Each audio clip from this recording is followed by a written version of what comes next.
Hello. Today I wanted to talk about menopause. Hooray! Fun. And I was watching this video, but seriously, I was watching this video the other day by Dr. Mindy Peltz.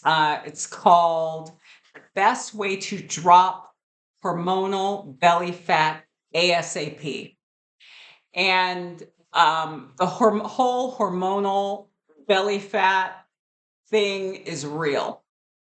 It happens. It happened to me, and it ain't fun.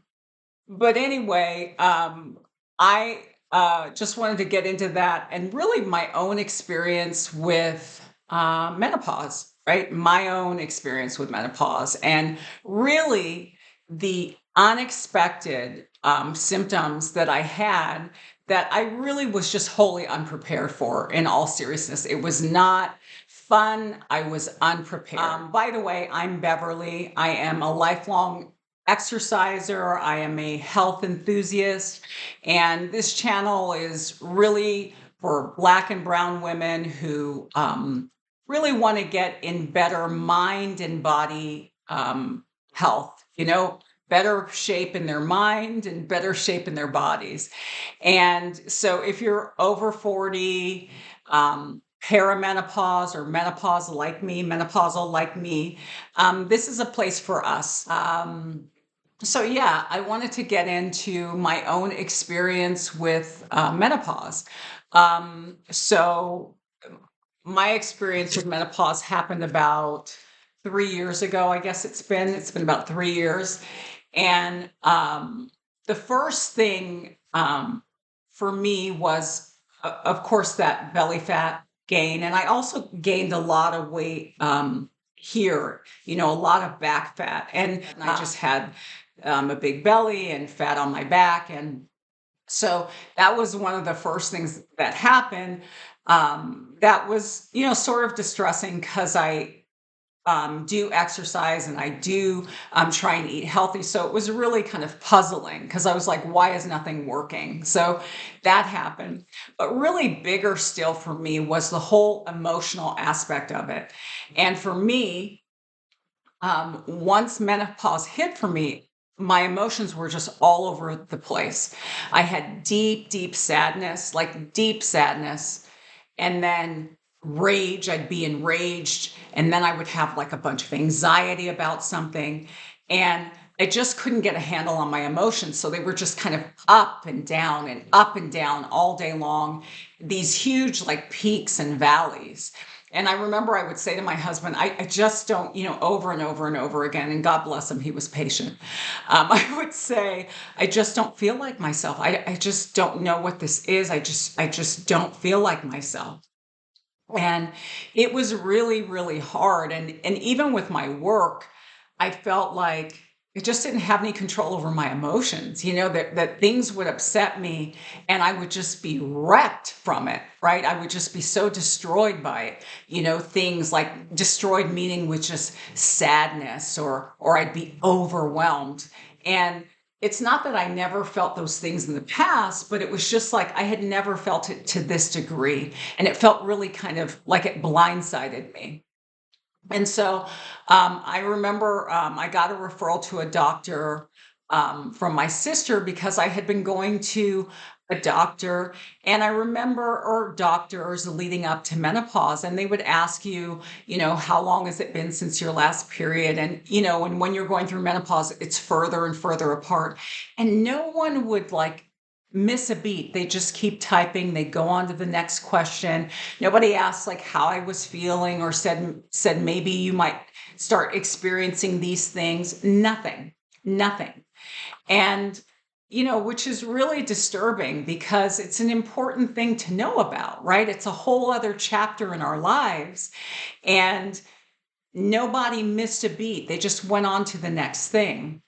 So anyway, I got this referral to a doctor, and I remember going to her, and she got it. She understood, and I remember she tested my hormones, and in that case, I remember I did a 24-hour saliva test, and so I took my saliva in the morning, and then I think midday, and then right before bed.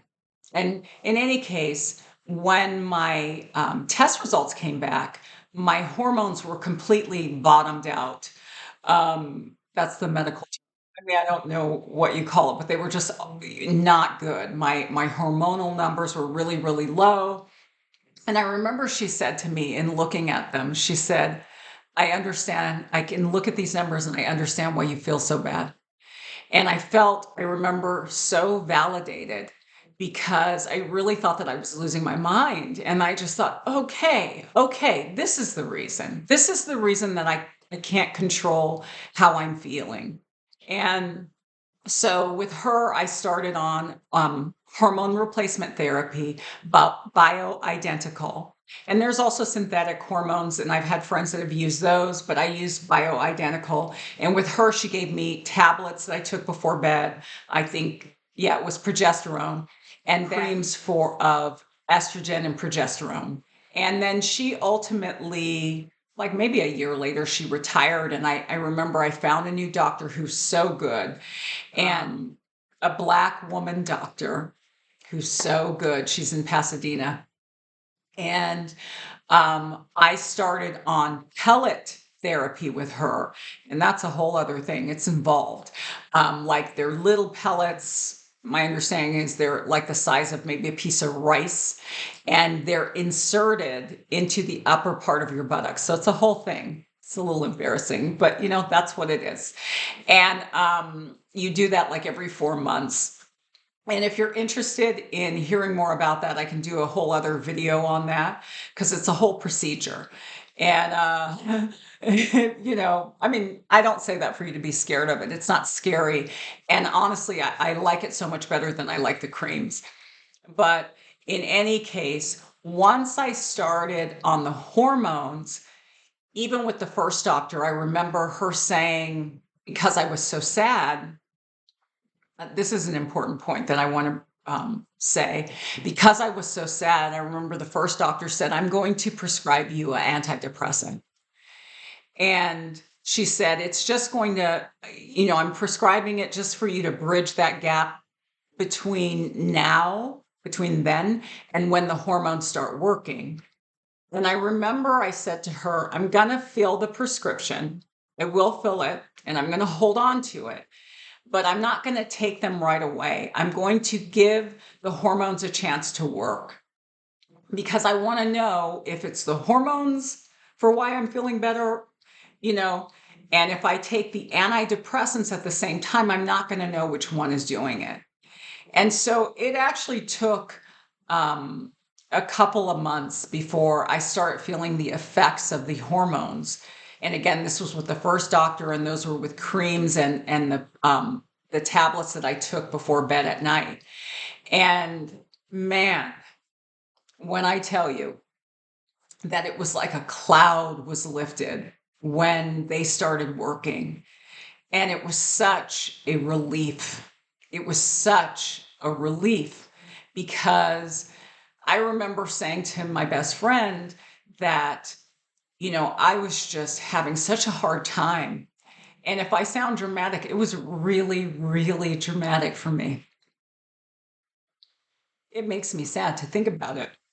And I remember saying to her, I'm sorry, I don't know why I got so emotional, but I remember saying to her that if this is what this is, I'm not going to make it. But I remember, are we supposed to do this? Are we supposed to feel this way? And so I was so relieved that there was help. And, I'm still on the hormone replacement. I didn't need to use those antidepressants, and I'm not antidepressants. It's just, I don't want to take something that I don't need to take, and I didn't need to take them because my mood stabilized, as much as it can. I'm a woman, as much as it could. But, my mood just got so much better, and I feel so much more even. And so, I didn't say at the beginning of this, but if this interests you, please subscribe and like and hit the notification bell so that when I record a new video, you'll be one of the first to know. But, and if there's anything that I said that you have a question about, just ask. It's just so important that women understand that you don't have to suffer through this, and that, I felt very isolated and very alone because I felt like I had one other friend who had sort of extreme symptoms like that, and she also got on hormones and felt remarkably better. So I just want to say that to you. I wanted to share that, even though it's very personal. I'm not somebody who just, I don't know, shares all that kind of personal stuff, but I feel it's really important because you don't need to suffer through that. You just don't. And there is help available. So I would say find a doctor that listens to you, get your hormones tested, and then go from there.